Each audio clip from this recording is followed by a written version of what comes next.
AP experiência tá uno mita querer comparar com o colégio top diferente, não? Então, você tem parte prática e mita querer se ajuda hopi tem sentido com o estudo e como tá avançar.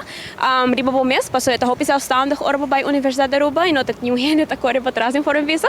Então, essa tá unicamente como ele visa com ajudar me hopi e esta motivar bom mês também para por cima de bom mês. Essa base com thesis esta encerrar heel kort employment practices de horeca sector, especificamente de horeca sector. Então, atualmente ma comisa luna acaba tá acerca diferente F&B restaurantes na Aruba, hotel, área também, para por ajudar a uma encuesta relacionada com isso aqui, é mais tanto riba na percepção, desde que quando pensa com employment practices está na Aruba, de diferentes aspectos. Tem gente aponta, ok, vou estar fazendo algo de hospitality, pero achtergrond accounting, em princípio, tem relação com isso, porque tem tema com a economia também da Aruba, pero sim, esse é o qual me atualmente penso com ele. Em princípio, não tem dois diferentes flyers, se me por mostrar aqui.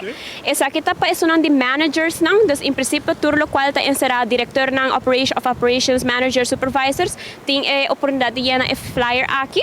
E também me tem que acerca empleado, não? Então, isso não custa cair de non-management area. Para llenar essa aqui está na papiamento, solamente 10 minutos.